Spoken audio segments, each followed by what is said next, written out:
نامه یو صحابي واقعا نقل کړی د دې درښیم دا به ازده کې بیا کوم ازده سوله دا د صحابي سنت دا صحابي بیا د رسول علیه الصلاة والسلام مبارک صحابي دی ابو معلق تاجر دی تجارت کې خپل پیسې هم واخلي د بل چا دوم کاروبارونه کوي یو وخت تجارت پسې تللی دی پر لارې باندې را روان دي غل په مخ کې ورته ولاړ دي داسې په سلا باندې پوښلي غل بس ورته وایي وایي سامان کښېږده وژنم دی ورته ته ما څه کوې چې ما وژنې سامان به دې په کار وي هغه سامان واخله هغه وایي نه نه ستا مرګ مې په کار دی تا وژنم وایي د 2 رکعاتو لمانځه وخت راکړه چې 2 رکعاته لمونځ وکړي هغه ورته یې وکړي او داسې وکړي 2 رکعاته لمونځ یې وکړي دا دعا یې ګوره کړې یا ودود یا ذا العرش المجید يا فعالا لما يريد أسألوك بعزتك التي لا ترام وملكك الذي لا يضام وبنورك الذي ملأ أركان عرشك أن تكفيني شر هذه اللص يا مغيث أغثني يا مغيث أغثني يا مغيث أغثني دا دعاء وقت ترجمه دا ده اي اغربه چې ته د مؤمنانو سره دوستي کوونکې اي د لوی عرش مالک او خالقه اي اغربه چې څه دي خوښ دی هغه کولی سي ستا په عزت باندې چې ناقص نه دی نقصان نسته پکې کې ستا په عزت دعا کوم سوال کوم ستا په هغه باچی باندې چې کمی ختمېدل نه لري د هغې باچی په خاطر دا دعا کوم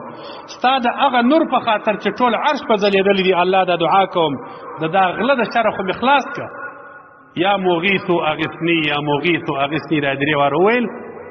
ابن حجر عسقلاني رحمه الله دا روایت نقل کی متصل چې دا دعا خلاصول یو سړی پر آس باندې سپور ورته رالی هغه غلی ووالي چپایه کې مړې کړي دی خلاص کړي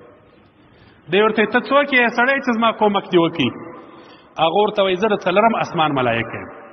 چې تا دعا شروع کړل چې تا ویل یا مغیث اغثني ای هغه ربه چې ته فریاد کوونکی کومک کوونکی د فریاد کوونکو سره زما کومک وکړه وایي د اسمان داسې غږ شو داسې دربۍ پکې جوړ شو پر اسمان کې ما د الله بلا کیف څه غوښتنه وکړه الله دا څه دربۍ شو وایي رب العزاله ټول زما یو بنده دی په مځکه کې په ما سره یې کومک وغوښتی وایي ما یا الله ما ته اجازه وکړه چې زه کومک وکړم الله اجازه راته وکړل زه د 4 اسمان ملایکه یم چې تا درېیمه پلاف راکوي زه درته راورسېدم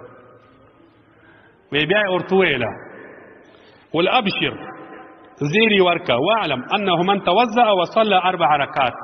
کچا او داس وکي 4 رکعات المنځ وکي ودعا بهذا الدعاء دغه صحابي دعا وکړه استجيب له مكروبا كان او غير مكروب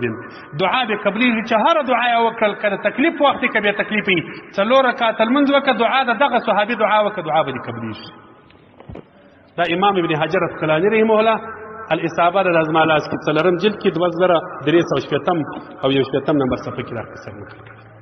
مقصد